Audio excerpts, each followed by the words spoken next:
అందరికీ పేరు పేరున ప్రత్యేకమైన వందనాలు తెలియజేస్తున్నాను. దేవుడు నాకు అనుగ్రహించిన ఈ ధన్యతను బట్టి స్తుతిస్తూ దేవుని సన్నిధిలో మనల్ని ఇప్పటి వరకు కాచి కాపాడి మన అవసరతలు తీరుస్తూ మన అక్కర్లు తీరుస్తూ మనం నడిపిస్తున్న దేవునికి ఒక్కసారి చేతులెత్తి స్తుతులు చెల్లిద్దాం. యొక్క ఉదయకాల సమయంలో మరి ఈ యొక్క మాసపు చివరి వారం, ఏ వారం? చివరి వారం. ఈ వారం దాటిపోతే వచ్చే వారము మనము ఆగస్టు మాసంలోకి అడుగు పెడతాం. ఈ చివరి వారాన ప్రతి ఒక్క వారపు అంటే ప్రతి చివరి వారం మనము మ్యాక్సిమము 3 విషయాల గురించి మనం ధ్యానం చేస్తున్నాం. అయితే ఒక మిషనరీ గురించి కానీ, లేకపోతే ఒక హతసాక్షి గురించి కానీ, లేకపోతే ప్రభు పరిచర్యలో వారి యొక్క ప్రాణాలను సహితము అప్పగించినటువంటి సమర్పించినటువంటి దైవజనుల గురించి కానీ మనం చదువుకుంటున్నాం, మనం నేర్చుకుంటున్నాం. ఈ రోజున ఆస్ట్రేలియా దేశము నుండి భారతదేశానికి వచ్చి, అనగా ఖండాన్ని కూడా మారి, మనది ఆసియా ఖండములో ఉంది, ఆయన ఆస్ట్రేలియా ఖండములో ఉన్నవాడు. ఆ దేశం నుంచి ఈ దేశానికి వచ్చి మన ప్రక్కనే ఉన్న రాష్ట్రములో పరిచర్య చేసి తన జీవితాన్ని ఆహుతి చేసుకున్న ఒక దైవజనుని మీకు ఈ రోజున పరిచయం చేయాలని ఆశపడుతున్నాను. జాగ్రత్తగా ఆలోచించండి. తన జీవితాన్ని ఆహుతి చేసుకున్న గొప్ప దైవజనుడు ఈ రోజున ఈ యొక్క ఉదయకాల సమయంలో మీకు పరిచయం చేయాలని ఆశపడుతున్నాను. లోకాన్ని మీరు చూసినప్పుడు భయంకరమైన దినాల్లో లోకమే ఉందని చెప్పాలి, క్రైస్తవుడు ఉన్నాడని కాదు. భయంకరమైన దినాల్లో లోకమే ఉంది. ఈ భయంకరమైన లోకములో మనం బ్రతుకుతున్నాం. ఏంటి భయంకరమైన లోకమని కనుక మనం ఆలోచన చేస్తే, మానవత్వం లేని మనుషుల మధ్య, మనుషులను మనుషులుగా గుర్తించని మనుషుల మధ్య, మనుషులను మనుషులుగా గుర్తించని గౌరవించినటువంటి మనుషుల మధ్య, మనిషిగా ఏమాత్రము కూడా పట్టించుకొని మనుషుల మధ్య, మానవత్వమే మంట గలుపుతున్నటువంటి మనుషుల మధ్య బ్రతుకుతున్న మనలకు మహిమ కలిగిన దేవుడే మన అండ, మన కొండ, మన కోట, మన ఆశ్రయము, మన దుర్గమైన దేవుడు. అందుకని యొక్క మనుషుల మధ్య మనం బ్రతుకుతున్నా ఒక మాట మాత్రం మీరు మర్చిపోవద్దు, మానవత్వం ఉంటే ఎలాంటి మనిషి అయినా మార్చగలుగుతాడు దేవుడు. ఏం కావాలి? మానవత్వం కావాలి. మనిషిని మనిషిగా గౌరవించుకునేటువంటి మనసు కావాలి. కానీ మతము కాదు మనకు కావాల్సింది. ఏం కాదు? మతము కాదు కావాల్సింది.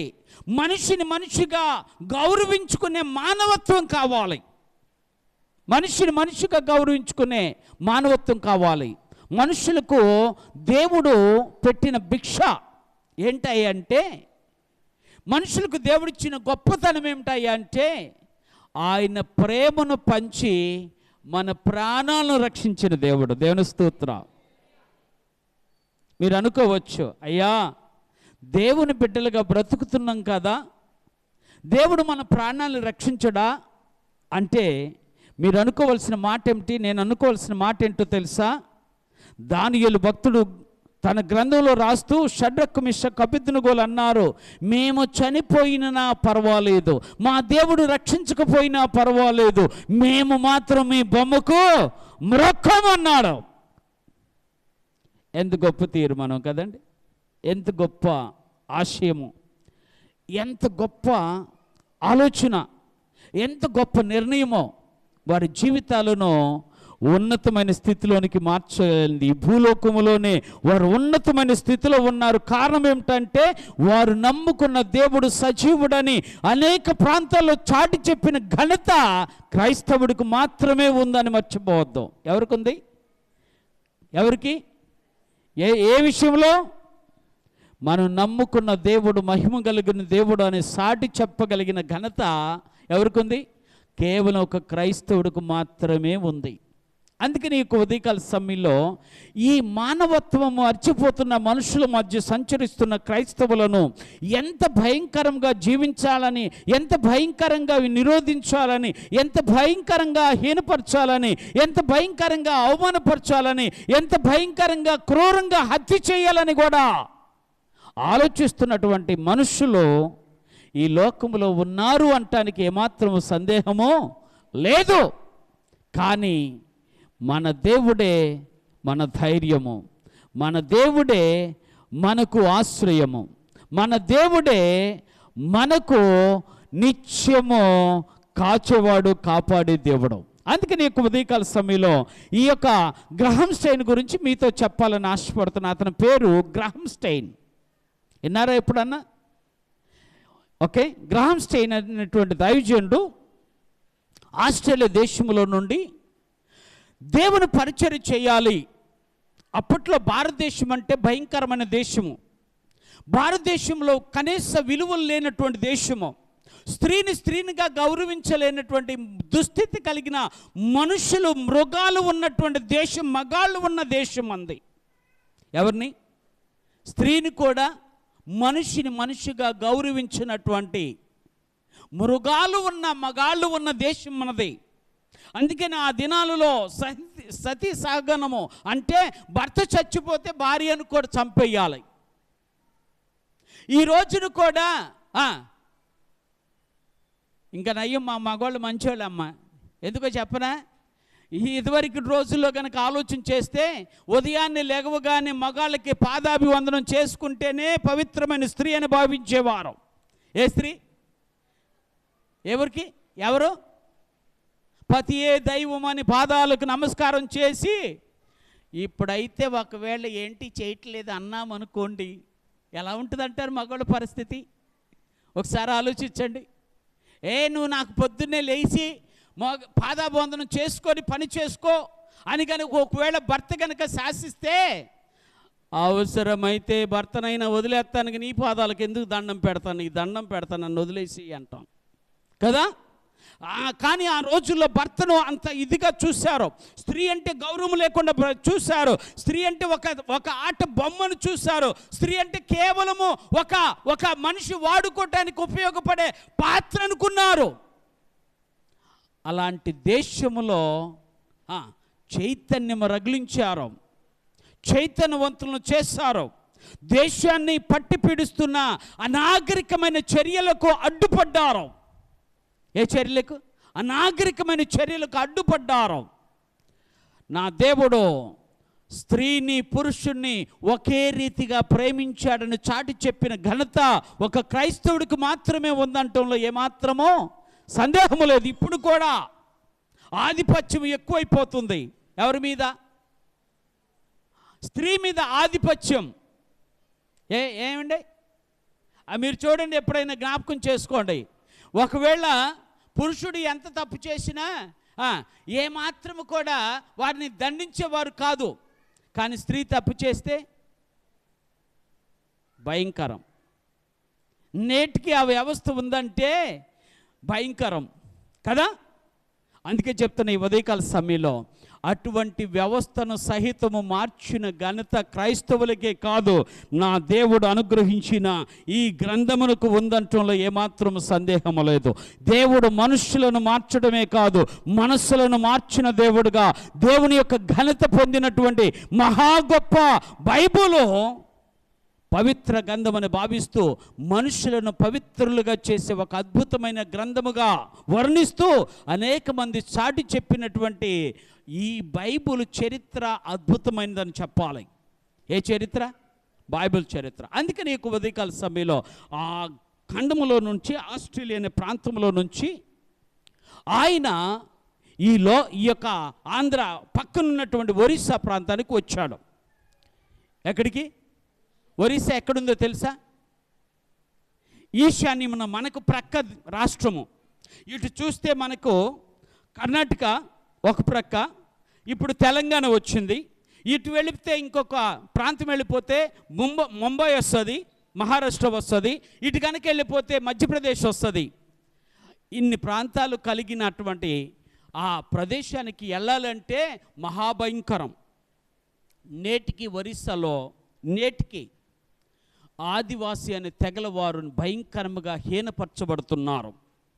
ఆదివాసి, మీరు కావాలంటే చరిత్ర కొట్టుకొని, మీరు ఆదివాసీలను భయంకరంగా హేళన చేస్తున్నారు, అవమానపరుస్తున్నారు, భయంకరమైన స్థితిలో ఉంచుతున్నారు.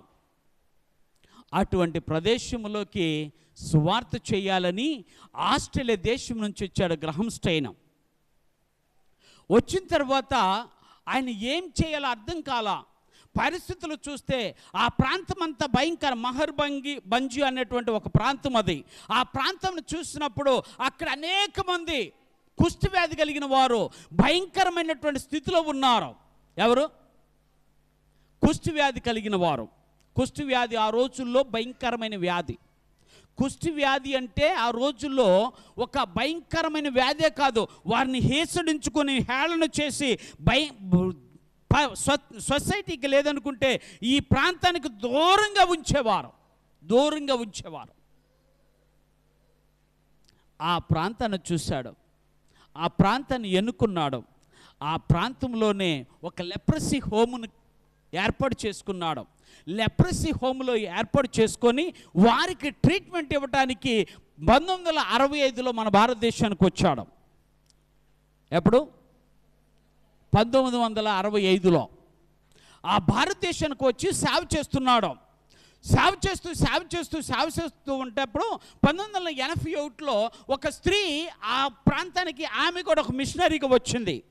గ్లాడిస్ స్టెయిన్ అని ఒక ఆమె వస్తే వాళ్ళిద్దరూ మనసులో ఏకమయ్యాయి. వాళ్ళిద్దరూ ఒకటే ఆలోచనలు వచ్చాయి. ఒకే పనిని నిర్ధారించుకున్నారు.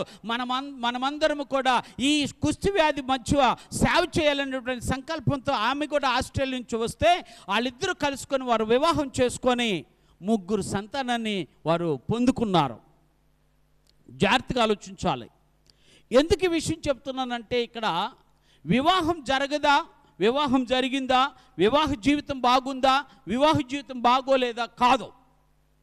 ఒక మాత్రం సెలవిస్తున్నాను, నువ్వు దేవుని చేత అభిషేకించబడి దేవుని ఆత్మ పొందుకున్న దానివైతే దేవుని కొరకు నిలబడటానికి ఎటువంటి సందేహమును చూపని దేవుని వాక్యం ద్వారా మనతో మాట్లాడుతున్నాడు. వాళ్ళిద్దరూ కలిసి జీవితాన్ని కొనసాగిస్తున్నారు. ఇక్కడ భయంకరమైన పరిస్థితుల్లో వాళ్ళ 3 పిల్లల్ని ఇక్కడ చదివించడానికి అవకాశం లేదు. ఎందుకంటే వాళ్ళు చేస్తుందే లెప్రసీ వాళ్ళ మధ్య. మీకు తెలుసు కదా, లెప్రసీ ఆ రోజుల్లో అంటువ్యాధి అని భావించేవారు. ఏ వ్యాధి? అంటువ్యాధి. లెప్రసీ ఒకరికి ఉంటే ఇంకొకరికి వస్తుందని చెప్పి అప్పుడు వీళ్ళని 3 తీసుకెళ్ళి ఊటీలో ఒక స్కూల్లో వారిని విద్యార్థులుగా చేర్పించాడు. ఊటీలో హాస్టల్ నుంచి వాళ్ళని విద్యార్థులుగా చేర్పించాడు. ఎందుకు అంటే వారు కూడా ఇక్కడ ఉంటే అది ఏ విధంగా పిల్లలకు సోకుతుందనే భయం. మీకు ఒక విషయం చెప్తాను, మనకంటే ముందు ఏ వ్యాధి వచ్చినా ఇంటిలో మొట్టమొదటిసారిగా పిల్లలకు సోకింది తెలుసా? మనలో నుంచి వచ్చే జలుబు పిల్లలకు వస్తే తొందరగా. ఎందుకు?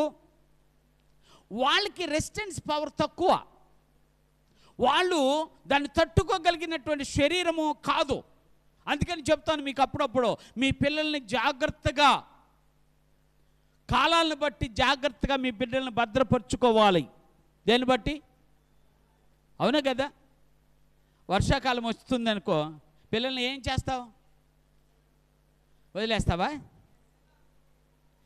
వర్షాకాలం వచ్చిందంటే పిల్లలకి సాధ్యమైనంత వరకు నెత్తి మీద ఒక టోపీ, ఒక స్వెటరు, లేకపోతే నీళ్లు కూడా తడవకుండా ఉండటానికి ఒకలాంటి ప్లాస్టిక్ దైనా చేసి వాళ్ళని స్కూల్కి పంపిస్తాం. ఎందుకు అంటే ఇదే మన మన యొక్క ఆలోచన. వాళ్ళు బాగుంటేనే మనకు మంచిది కదా. ఏ బిడ్డ కూడా, నేను చెప్తున్న జాగ్రత్తగా ఆలోచన, ఏ తల్లిదండ్రులు కూడా తన బిడ్డ బాగకూడదు అని ఆలోచన చేసే మనుషులు ఈ లోకంలో ఇంకా లేరు. ఎక్కడెక్కడ ఉన్నారనుకోండి. మన ఈ మధ్య కూడా చెత్త కుప్పలో 2 గంటల బేబీని చెత్త కుప్పలో పడేసి వెళ్ళిపోయింది తల్లి. 2 గంటలు పుట్టి 2 గంటలు అయింది అంతే. అది తీసుకెళ్ళి చెత్త కుప్పలో పడేసింది. వాళ్ళు క్లీన్ చేసేవాళ్ళు ఆ చెత్త కుప్పలో ఏడుపును వచ్చి చూస్తే చిన్న పసి గుడ్డు 2 గంటలే అప్పుడే డెలివరీ అయ్యి ఆమెను అక్కడ పడేసి వెళ్ళిపోయింది. ఎందుకు ఈ విషయం చెప్తున్నా అంటే, లోకంలో పాపం విస్తరిస్తుంది. ప్రభువే ఈ లోకాన్ని కాపాడాలి, ప్రభు కార్యాలు చూడాలి. సరే కదా అని ఆయన అక్కడ పెట్టి వారికి, ఈ లెప్రసీ వాళ్ళకి సేవ్ చేస్తున్నాడు. జాగ్రత్తగా ఆలోచించండి. మీకు ఒక మాట చెప్తాను, మీరు అర్థమవుతుంది. ఏంటి అంటే, మీరు కనుక అడ్వర్టైజ్మెంట్ ఒకటి ఉంటే మీరు చూస్తే సర్ఫ్ ఎక్సెల్ అడ్వర్టైజ్మెంట్ చాలా బాగుంటుంది. సర్ఫ్ ఎక్సెల్లో బాగా ఇష్టం వచ్చినట్టు వానలో ఆడుతూ ఉంటాడు, మట్టంతా అవుతుంది బాడీకి. కానీ వెంటనే వాళ్ళు ఏం చెప్తారంటే మరక మంచిదే అంటారు. కారణం ఏంటి?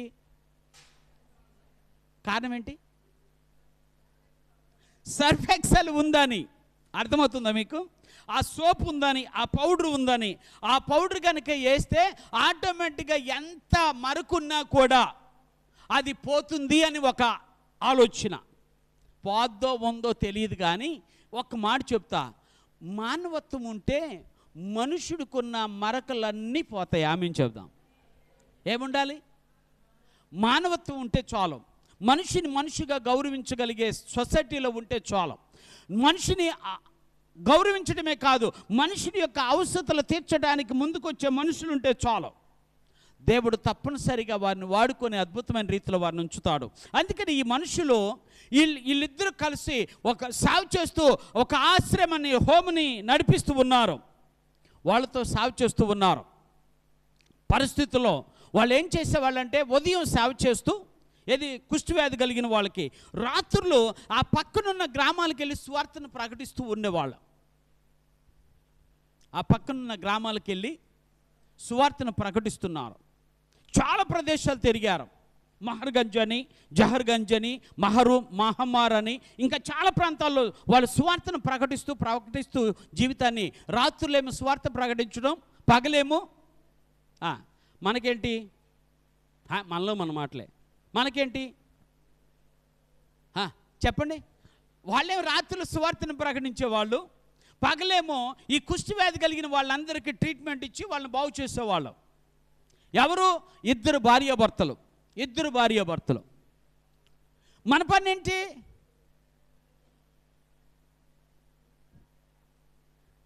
పగలు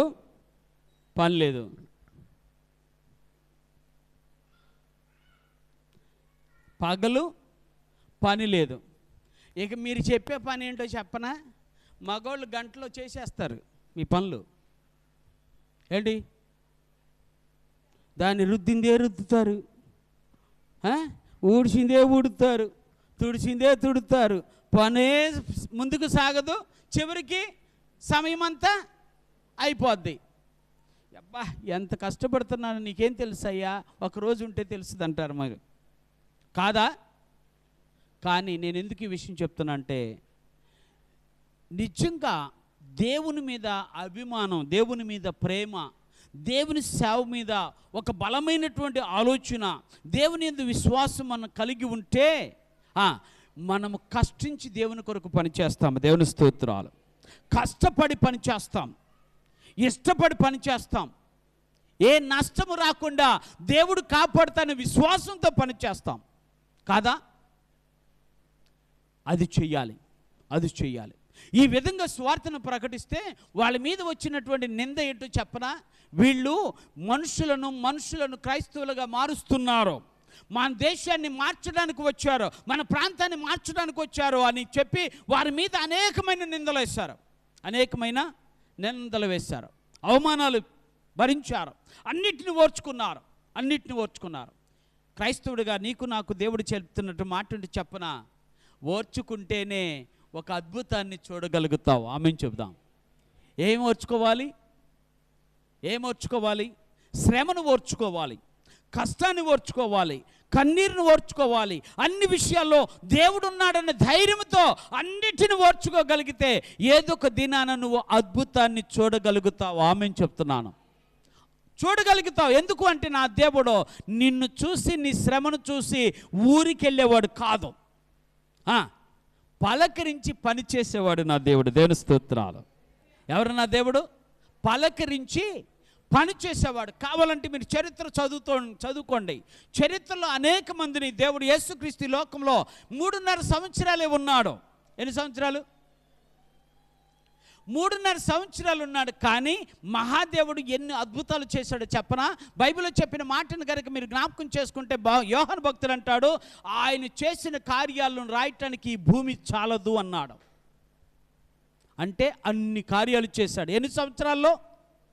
3.5 సంవత్సరాలు. ఆయన బ్రతికిన దినాలన్నీ 33.5 సంవత్సరాలు.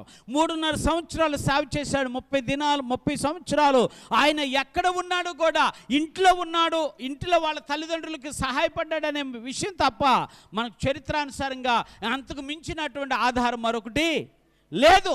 3.5 సంవత్సరాలు భూమిని త్రాలకిందులు చేశాడు. దేవుని స్తోత్రం. 3.5 సంవత్సరాలు అనేక మందిని స్వస్థపరిచాడు, అనేక మందికి కళ్ళునిచ్చాడు, అనేక మంది కుంటివారిని బాగు చేశాడు, అనేక మంది రోగులను స్వస్థపరిచాడు, అనేక మందిని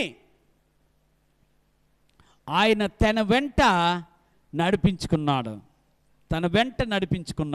అందరూ ఆయన ఫాలో అవుతున్నారు, అందరూ ఆయన వెంబడిస్తున్నారు. కారణం ఏంటో తెలుసా?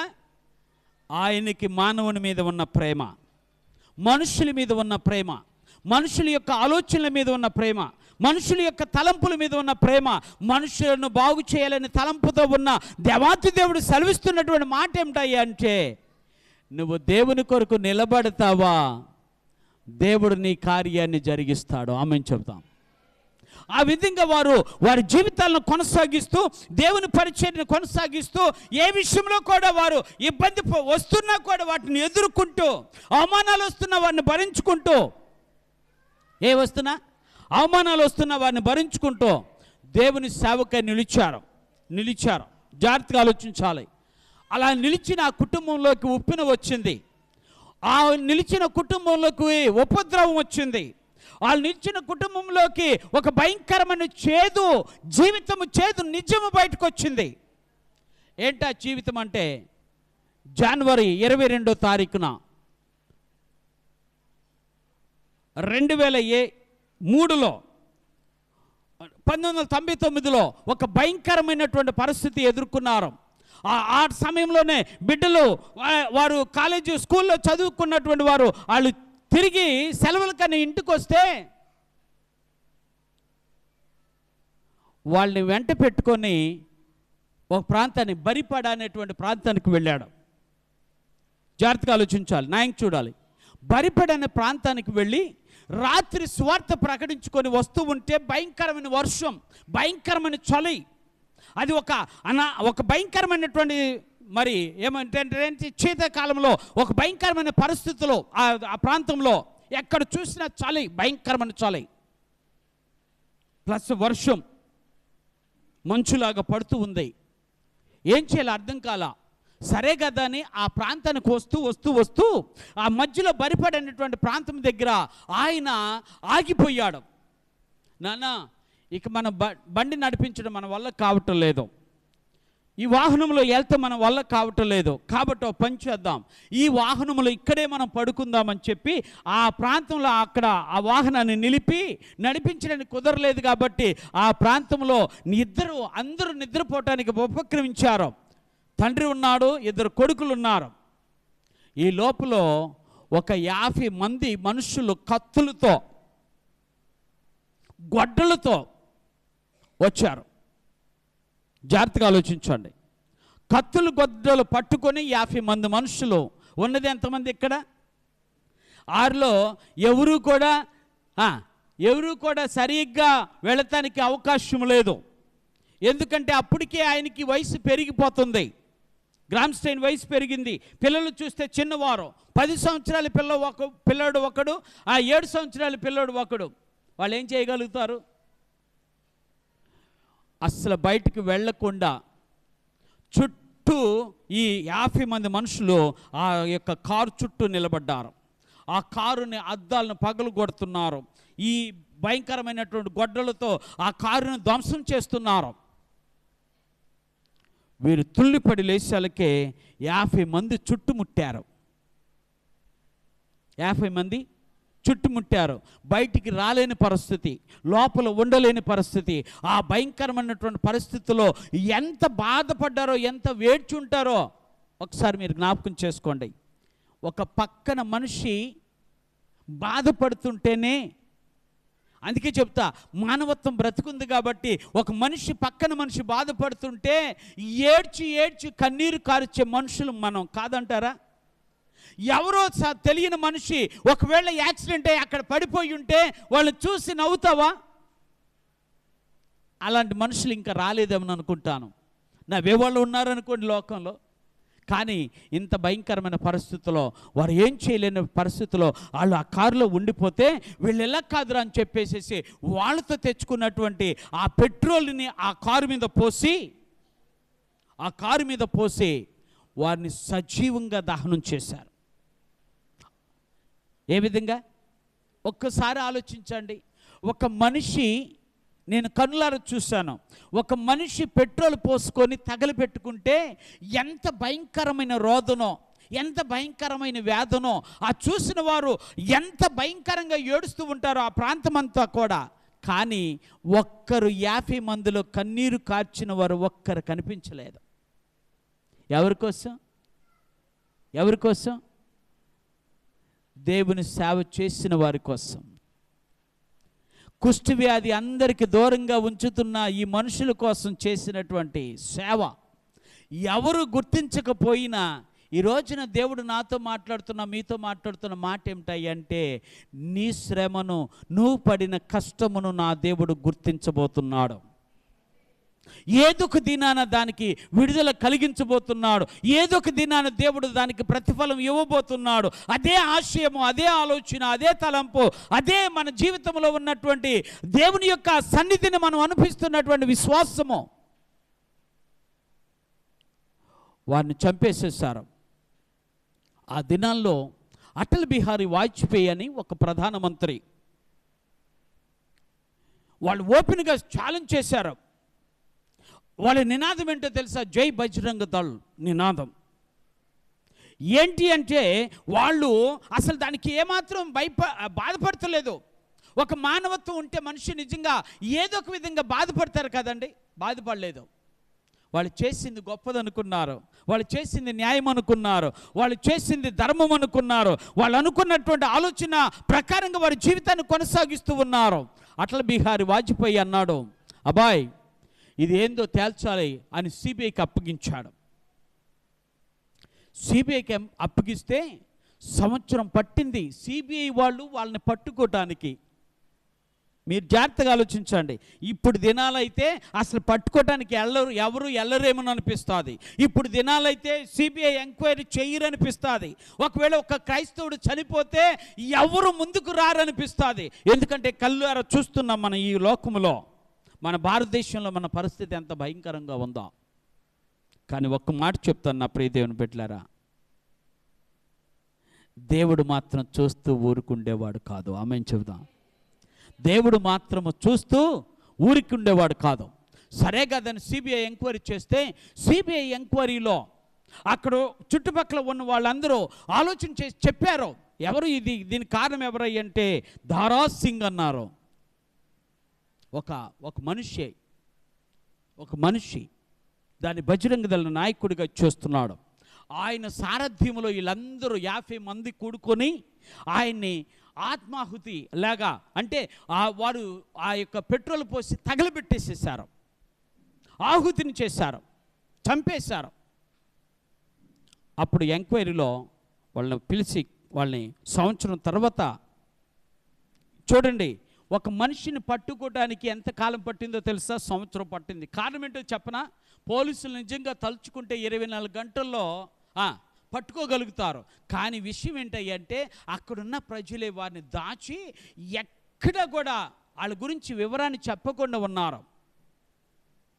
ఆయన గురించి వాళ్ళ గురించి ఎక్కడ కూడా నోరు తెరవకుండా ఉన్నారు. వాళ్ళే దాచారు. కారణం ఏంటంటే వారు అనుకున్నది వాళ్ళు జరిగించారనే ధైర్యం, వారు మనకు లీడర్ ఇతను అని చెప్పి ఆయన గురించి గొప్పగా చెప్పుకున్నటువంటి ఆ గొప్పతనం, వాటన్నిటిని బట్టి వారిని పట్టుకోవడానికి సంవత్సరం పట్టింది. తర్వాత వారిని పట్టుకున్నారు. పట్టుకున్న తర్వాత ఆ దారా సింగ్ని ఇంటర్వ్యూ చేశాడు ఒక ఆయన. ఏంటంటే నువ్వు వీళ్ళని చంపేశావు కదా, నీకేమాత్రము కూడా బాధ కలగట్లేదా అన్నాడు. మనమైతే ఏం చెప్తాం? మనమైతే ఏమంటాం? కన్నీరు కార్చకపోయినా కరిగిపోతాం. అవునయ్యా, భయంకరంగా చంపేశారయ్యా అంటాం కదా. కానీ ఆయన అన్నాడట, లేదు, నేను ఏమాత్రం కూడా బాధపడతలేదు, నేను చేసింది ధర్మం అనుకుంటున్నాను, నా ధర్మానికి నేను ఏ విధంగా న్యాయం చేయాలో అది చేశాను అనుకున్నాను అని చెప్పి సాక్ష్యం చెప్పాడో, ఇంటర్వ్యూలో చెప్పాడో, ఒక అనేక మంది ముందు అద్భుతంగా చెప్పాడు. ఓహో, ఇది పరిస్థితి అని చెప్పి ఆయనకి ఉరి శిక్ష వేయాలని చూశారు. గవర్నమెంట్ తీర్పు తీర్చింది. సిబిఐ ఎంక్వైరీలు తేలిన విషయం ఏంటంటే అతను కావాలని చంపాడు వీళ్ళందరినీ అని చెప్పి వీళ్ళలో కొంతమందిని ఉరిశిక్ష వేయడానికి సిద్ధపరిచారు. చూడండి ఎంత భయంకరమైనటువంటి పరిస్థితిలో ఉరిశిక్ష వేస్తే నిజంగా మనమైతే ఇప్పుడున్న లోకంలో మనమైతే ఎంత సంబరం చేసుకుంటాం కదండి. చేసుకుంటారా? చేసుకోరా? సంబరాలు చేసుకుంటారు. తన భార్య అయితే, నేను అనుకుంటాను తన భార్య అయితే సంబరాలు చేసుకోవాలి. ఎందుకు? తన భర్తను 2 పిల్లలను చంపినటువంటి వాడు. మనం కూడా ఇప్పుడు జాగ్రత్తగా, మనకున్న ఒక్క మాట తేడా వస్తే వారి గూర్చి దుమ్మెత్తిపోయేసే మనుషులు మనం. ఏమెత్తిపోస్తాం? ఏంటి మీరు అందరు నాయం కట్ట చూశారు? మేము అలా కాదు. కాదా? నిజం చెప్పండి. దుమ్మెత్తిపోస్తాం. అవసరమైతే శాపనార్థాలు పలుకుతాం. ఏది?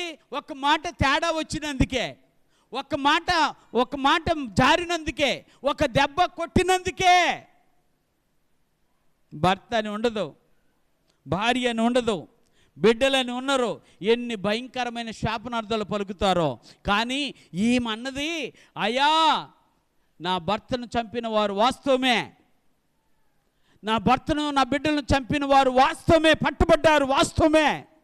కానీ వారేమి చేయించున్నారో వారు ఎరుగురు గనుక వారిని క్షమించమని చాటి చెప్పింది. అయ్యా, వాళ్ళని నేను క్షమిస్తున్నా, వాళ్ళు శిక్ష పడాలని నేను కోరుకోవటం లేదు, వాళ్ళని శిక్ష పడటం వల్ల నాకు వచ్చేది ఏమీ లేదు, వాళ్ళని క్షమిస్తున్నానని చెప్పి బాహాటంగా సెలవిచ్చింది గ్లాడిస్ స్టైన్స్ భార్య. మనకు అర్థమైన విషయం ఏంటో చెప్పనా? అర్థం కావాల్సిన విషయం చెప్పనా? ఒక భర్తను 2 బిడ్డలను కోల్పోయిన ఆ స్త్రీ దేవుని ప్రేమను చూపించి, దేవుని ప్రేమలో వారిని క్షమించింది. దేవుని బట్టే, మనుషుల బట్టి కాదు. మనుషుల బట్టి అయితే వాళ్ళకి శిక్ష పడాల్సిందే, మనుషుల బట్టి అయితే వారు తప్పనిసరిగా ఉరి శిక్ష వేయవలసిందే. కానీ క్రీస్తుని బట్టి అంది, అయ్యా, వారిని క్షమించండి, వారిని క్షమించండి, నేను మాత్రం వారిని శిక్షించాలని మాత్రం కోరుకోవటం అని చెప్పి వారిని క్షమించడానికి ఒప్పుకుంది. అది విన్నటువంటి గవర్నమెంట్, సుప్రీంకోర్టు ఏం చేసిందో తెలుసా? వీళ్ళకి ఉరిశిక్ష నుండి రద్దు చేసి వీరికి మామూలుగా యావజ్జీవ కారాగార శిక్ష విధించింది. యావజ్జీవ కారాగార శిక్ష, కఠిన కారాగార శిక్ష విధించింది. విచిత్రం చెప్తా, మీకు అర్థమవుతుంది. ఈ లోకంలో మనుషులు ఎంత భయంకరంగా ఉన్నారో. మిమ్మల్ని భయపెట్టాలని కాదు, మీరు జాగ్రత్తగా ఉండాలని చెప్తున్నా. ఈ మనుషుల మధ్య నువ్వు జాగ్రత్తగా ఉండాలని సెలవిస్తున్నా. ఈ మనుషుల మధ్య నీ జీవితాన్ని జాగ్రత్త చేసుకోమని చెప్తున్నా. ఈ మనుషుల మధ్య నీ జీవితంలో నీకున్నటువంటి నీ బిడ్డల విషయంలో జాగ్రత్త కలిగి ఉండమని చెప్తున్నా. అంతకు మించి వేరే ఒక మార్గం మనకి లేదు. మనం జాగ్రత్తగా ఉంటమే. పామును వస్తే చంపలేము. పాము మనకి ఎదురుగా వస్తే చంపుతామా? ఎందుకని?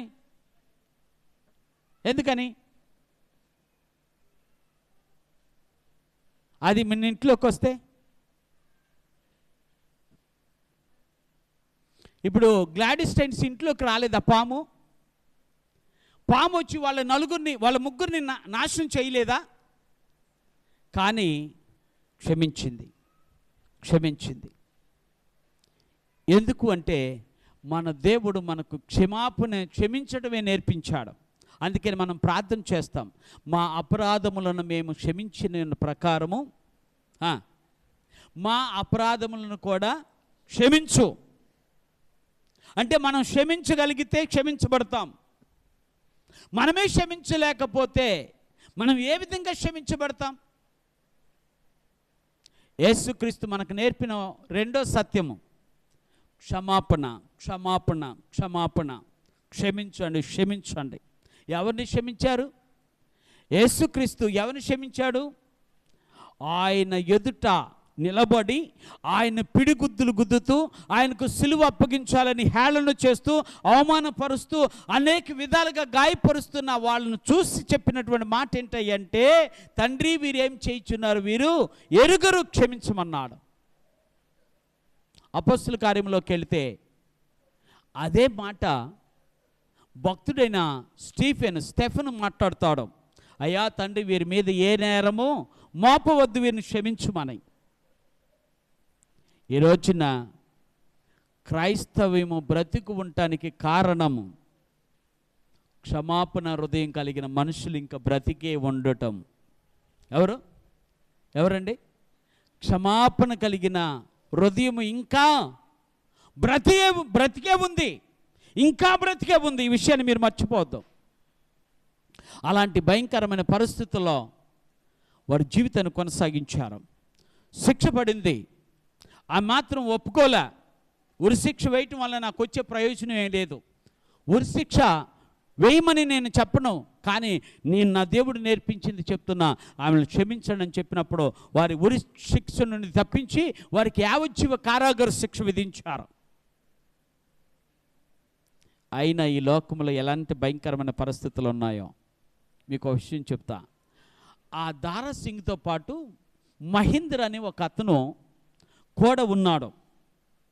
మహేంద్ర అనే ఒక వ్యక్తి. వీళ్ళిద్దరికీ ఉరిశిక్ష ఖరారు, ఎందుకంటే వీళ్ళు ప్రధాన ముద్దాయిలు.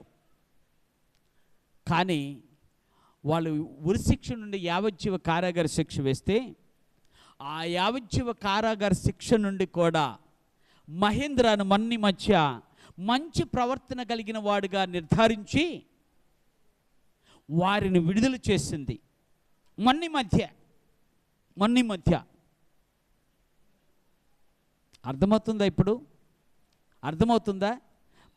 మన దేవుడు తప్ప ఎవరు మనకు విడుదల కలిగించలేరు. మన శ్రమల నుండి విడుదల కలిగించేవాడు మన దేవుడు. మన కష్టాల నుంచి విడుదల కలిగించేవాడు మన దేవుడు. మన కన్నీరును తుడిచేవాడు మన దేవుడు. మన హృదయాన్ని కరిగించేవాడు మన దేవుడు. మన అవసరతలు తీర్చేవాడు మన దేవుడు. మన జీవితాలను బాగు చేసేవాడు దేవుడు. మన బ్రతుకులను సరళం చేసేవాడు మన దేవుడు. మన దేవుడు తలుచుకుంటే ఏది అసాధ్యమైనది కనబడదు. నా దేవునికి సమస్తమును సాధ్యమే. అలాంటి దేవుణ్ణి నమ్ముకొని తన జీవితాన్ని కొనసాగించింది. ఆమెకు పాట రాసింది కూతురు.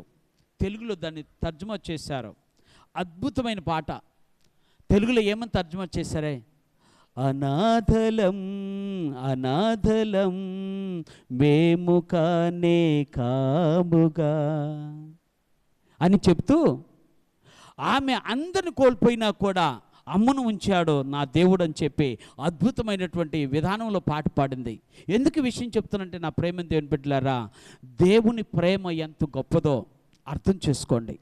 రెండవది, దేవుని యొక్క క్షమా గుణము మనం కూడా కలిగి ఉంటే ఎంత గొప్పదో అర్థం చేసుకోండి. మూడవది, మనలో కూడా చైతన్యము రగిలించబడిన వారమై చైతన్యవంతులమై మన దేవుని మీద ఉన్న అపారమైన నమ్మకాన్ని గనక మనం ముందుకు కొనసాగించగలిగితే మనం ఎంత ధన్యులమో అర్థం చేసుకోండి. ఇంతకు మించిన సాక్ష్యం మరొకటి లేదు. దేవుడు అదే చెప్తున్నాడు ఈ ఉదయకాల సమయంలో. ఒక 2-3 మాటలు చదివి నేను వాక్యాన్ని ముగిస్తాను. పరిశుద్ధ గ్రంథంలో 94వ కీర్తన మొదటి మాటగా 19వ వచనం చదువుతున్నాను. జాగ్రత్తగా ఆలోచించేద్దాం. 94వ కీర్తన 19వ వచనం.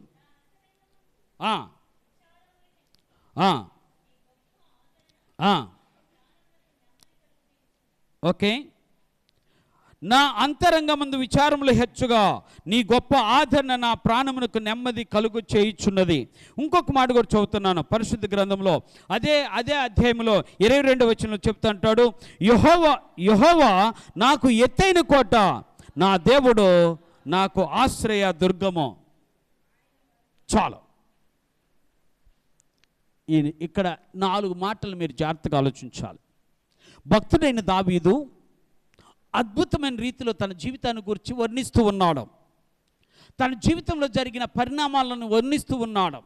తన జీవితంలో జరిగినటువంటి అనేకమైన కష్ట నష్టాలను గురించి వర్ణిస్తూ ఆయన అంటాడు, నాకు విచారములు హెచ్చగా అన్నాడు. అంటే విచారములు హెచ్చగా అంటే దాని ఆ మాటకు అర్థం ఏంటో తెలుసా? కంటిన్యూలీ, ఒకరోజు కాదట, ప్రతి దినము ఆయన దినదినము కూడా ఆయనలో విచారం పెరుగుతుందట. విచారణలు పెరుగుతున్నాయట, రోజు రోజుకి పెరుగుతున్నాయట. కృంగిపోకున్నాడు. కారణం ఏంటో తెలుసా? నా దేవుడు ఆయనకు ఆశ్రయముగా ఉన్నాడు అని. అందుకని ఆయన చెప్తూ అంటాడు, నాలో విచారములు హెచ్చగా నీ గొప్ప ఆదరణ నా ప్రాణమునకు నెమ్మది. ఎంత గొప్ప మాట! ఇది స్ఫూర్తి కావాలి మనకి. ఇది మన ఆశ కావాలి. ఇది మన ఆలోచన కావాలి. దేవుడు చెప్తున్న మాట ఏంటంటే, నీ యొక్క ఆదరణ నా ప్రాణమునకు నెమ్మది కలుగు చేస్తున్నది.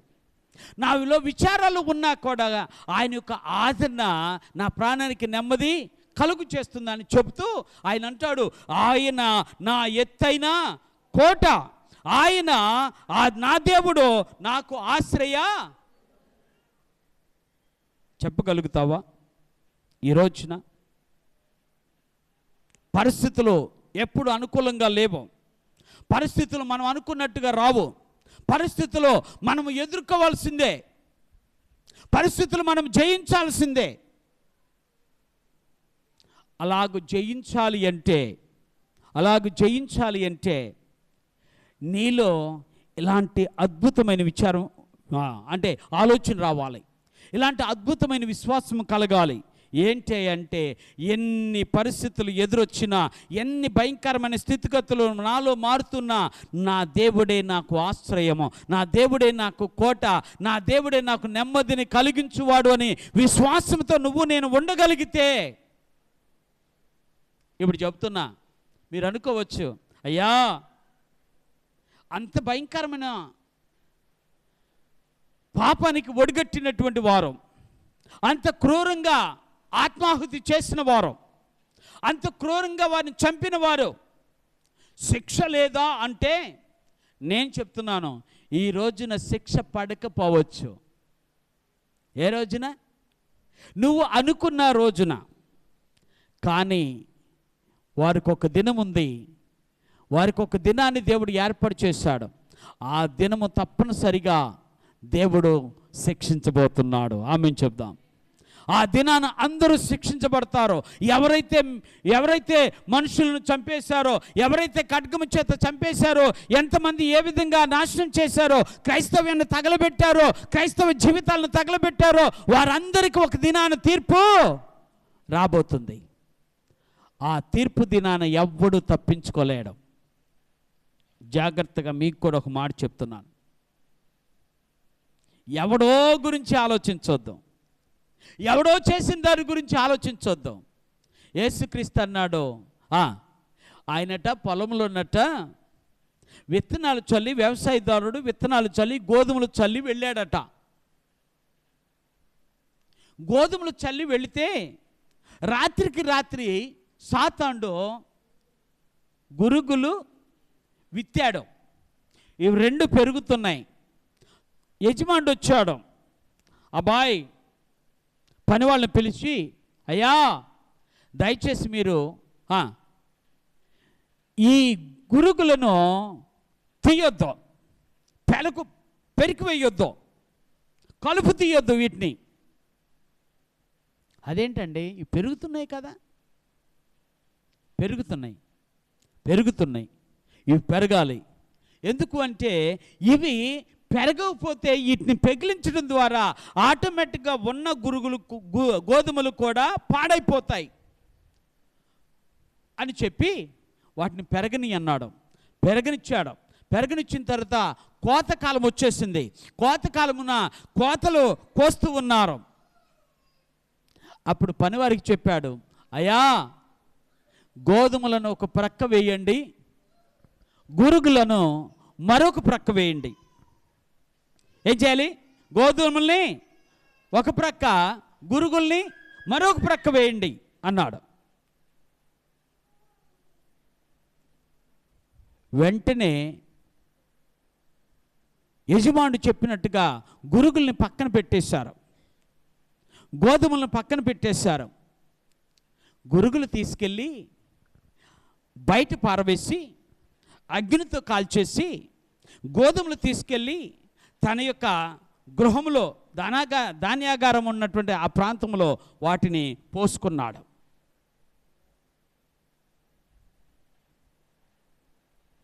ఆశ్చర్యం వేసింది. ఇప్పటికీ చెప్తున్నా, నా యజమానుడైన దేవుడు ఎంత ప్రేమ కలిగిన వాడో, నిన్ను నన్ను ప్రేమిస్తున్నాడంటే కారణం ఏంటో తెలుసా? నువ్వు గురుగువో గోధుమో నాకు తెలియదో ఆయనకి తెలుసు. నువ్వు గురుగువో గోధుమో నాకు తెలియదు, కానీ ఇక్కడే ఉన్నావు, దేవుని సన్నిధిలోనే ఉన్నావు. గోధుమగా ఉన్నావా ధన్యుడవు, ఆయన రాజ్యంలో వారసుడు అవుతావు.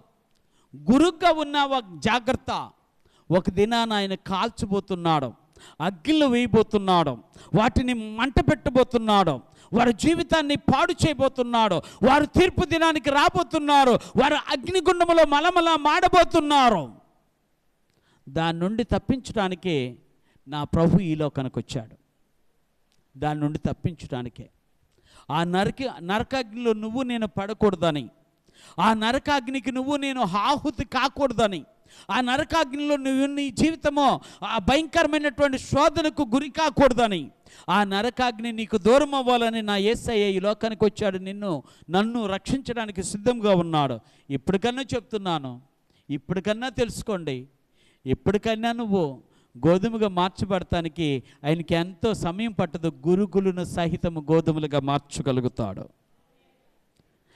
ఏవని సహితము? గురుగులను సహితము. చివరి మాట చెప్పి ముగిస్తున్నా. ఇంత తీర్పు దినాన ఇంతగా దేవుడు ఆశపడుతూ ఆలోచన చేస్తూ నీ కొరకు నా కొరకు ఇంకా ఎదురు చూస్తున్నాడు. ఇప్పుడు చెప్తా. బరిపడి అనేటువంటి ప్రాంతంలో, ఆ ఒరిస్సా రాష్ట్రంలో ఆ గ్రహం స్టెయిన్ చంపినటువంటి కొన్ని దినాలకే భయంకరమైనటువంటి వర్షం చేత ఆ ప్రాంతం అంతా కొట్టుకుపోయిందండి. ఆయన చనిపోయిన కొన్ని దినాలకే. ఈ రోజున అదే ప్రాంతంలో అనేకమైన చర్చిలు నిలబడ్డాయి. దేవుని స్తోత్రాలు. అనేక మంది ప్రభు నమ్ముకున్న వారు బయలుదేరారు. అనేక మంది గ్రహించారు, ఇది దేవుని ఉగ్రతే, అది మనమేం చేసిన దానికి, ఇది దేవుని ఉగ్రత మనం చేసిన దానికి మనం ప్రాయశ్చిత్తం పొందాల్సిందే తప్ప దేవునికి వ్యతిరేకంగా మనం ఉండకూడదని కానీ ఆలోచన చేసుకున్నారు. ఆ ఆలోచన, ఒక చిన్న ఆలోచన జీవితాలను మార్చేసింది. ఈరోజు నేను ఎందుకు ఈ విషయం చెప్తున్నా అంటే, నువ్వు నమ్ముకున్న దేవుడు నేటికి సజీవుడే, నేటికి నీ స్థితిని చూస్తున్నవాడే, నేటికి నీ పరిస్థితిని గమనిస్తున్నవాడే, నీతో ఏదో ఒక కార్యం చేయాలని ఆశపడుతున్నవాడే, నీలో ఏదో ఒక కార్యం చేసి తన మహిమను చాటుకోవాలని ఇష్టపడుతున్నటువంటి దేవుడే నువ్వు ఆరాధించే దేవుడు. కాకపోతే మరొకసారి చెప్తున్నా, నీ ఆరాధన దేవునికి ఇష్టమైనదో కాదో ఒక్కసారి పరిశీలన చేసుకో. ఇష్టమైన ఆరాధన చేస్తే దేవుడు నీకు ఇష్టమైన కార్యాన్ని జరిగిస్తాడు. దేవునికి ఇష్టమైన ఆరాధన చేయకపోతే నష్టపోయేది దేవుడు కాదు, నష్టపోయేది సేవకుడు కాదు, నష్టపోయేది ఆరాధన చేయనటువంటి వారే, ఆరాధన చేయనటువంటి వారే. ఈరోజు నీ ఉదయకాల సమయంలో, అయ్యా నీకు ఇష్టమైన ఆరాధన చేయటానికి నా జీవితాన్ని సిద్ధపరచువా, అవసరమైతే నేను నీ కొరకు నిలబడటానికి నన్ను ధైర్యపరచువా. గ్రహాం స్టెయిన్ ఎవరు ఊహించిన రీతిలో ఆయన చంపబడినా కూడా నేటికి సువార్త ఆ దేశంలో, ఆ ప్రాంతంలో ప్రచురించబడుతుందంటే కారణము మన దేవుడు సజీవుడని గుర్తించారు కాబట్టి. అట్టి కృప నాకు, నా కుటుంబానికి దయచేయండి. ఇదే నీ ప్రార్థన అయితే మనం తలలు వంచుకొని ప్రభు సన్నిధిలో చిన్న ప్రార్థన చేద్దాం. ప్రభుని అడుగుదాం ఈ ఉదయకాల సమయంలో.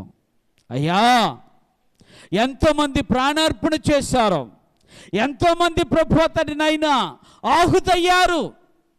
నీ యందు విశ్వాసంతో ఉన్నవారు ఎన్ని ప్రమాదాలు వచ్చినా వారు భయపడకుండా ప్రాణాలు అర్పించారు.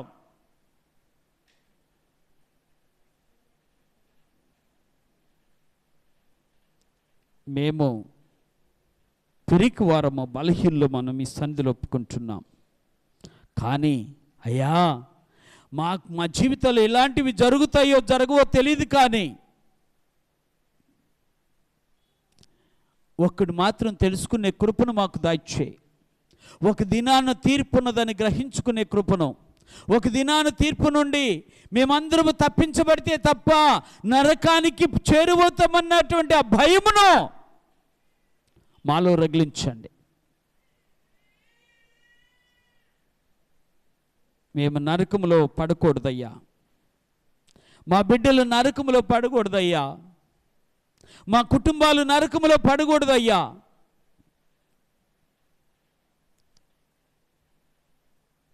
మా ప్రాణము ఈ లోకమును విడిచి వెళ్ళకముందే నిన్ను నమ్ముకొని నీ యందు రక్షణ పొందుకొని మా జీవితాలు నీ యందు విశ్వాసంతో ముందుకు సాగటానికి మాకు సహాయం చేయండి. ఇదే నీ ప్రార్థన అయితే మీ కుడి హస్తాలను పైకి చూపిస్తూ ప్రభుతో చిన్న మనవి చేసుకుందాం. ప్రభుని అడుగుదాం ఈ యొక్క ఉదయకాల సమయంలో, నాకు సహాయం చేయి. తీర్పు దినములోకి నేను వెళ్ళకుండా, తీర్పులోనికి నేను పడకుండా, ఆ నరకాగ్నిలో నేను, నా కుటుంబము మలమల మాడిపోకుండా దేవా నీ కృపను మాకు దయచేసి నిత్యరాజ్యమునకు మమ్మల్ని వారసులుగా చేయండి. నిత్యరాజ్యమునకు వారసులుగా మా బిడ్డలను చేయండి. నిత్యరాజ్యములు సుఖశాంతులతో మేము వర్ధిల్లటానికి నీ కృపను మాకు దయచేయండి అని ప్రభు సన్నిధిలో ప్రార్థన చేద్దాం. పరిశుద్ధుడైన తండ్రి, నీ స్తోత్రాలు. ఈ ఉదయకాల సమయంలో మాతో మాట్లాడిన శ్రేష్టమైన మాటలను బట్టి స్తుతిస్తున్నాం. అయా తండ్రి, గ్రహం స్టెయిన్ వేరే ఖండం, ఆస్ట్రేలియా ఖండము నుండి ప్రభు తండ్రినైనా, ఆసియా ఖండములో అనగా తండ్రి ప్రభునైనా అనేక విధాలుగా భయంకరమైనటువంటి స్థితిగతులు కలిగిన మా దేశమునకు వచ్చి ఒరిస్సా ప్రాంతంలో స్వార్థను ప్రకటించి అయా తండ్రి ప్రభు అనేక మంది కుష్ఠవ్యాధికి వారికి అయా తండ్రి సేవ చేసి తనువును చాలించాడు. తన భర్తను చంపిన వాణిని క్షమించారు. అటువంటి మంచి హృదయం మాకు దాచేయండి. నిన్ను కలిగిన వారే, నీ ప్రేమను కలిగిన వారే ఈ పని చేయగలుగుతారని మరొక విధంగా అయాతనినైనా మాకు సాక్ష్యం చెప్తున్నారు. నీ ప్రేమలో మేము కూడా క్షమించే మనస్సును దయచేయండి, ప్రార్థించే మనస్సును దయచేయండి. అయా తండ్రి ప్రభు నాయనా, నీవే మా దేవుడు అని, మాకు ఆశ్రయమని, మా కోట అని విశ్వాసంతో ముందుకు సాగటానికి సహాయం చేయండి. నరకము నుండి తప్పించబడటానికి, నిత్య రాజ్యమునకు వారసులు అవ్వటానికి మాకు సహాయం చేసి, నీ నామ మహిమ కొరకు మమ్మల్ని వాడుకొని బలపరచమని యేసు నామమున ప్రార్థించి వేడుకుంటున్నాను పరమ తండ్రి.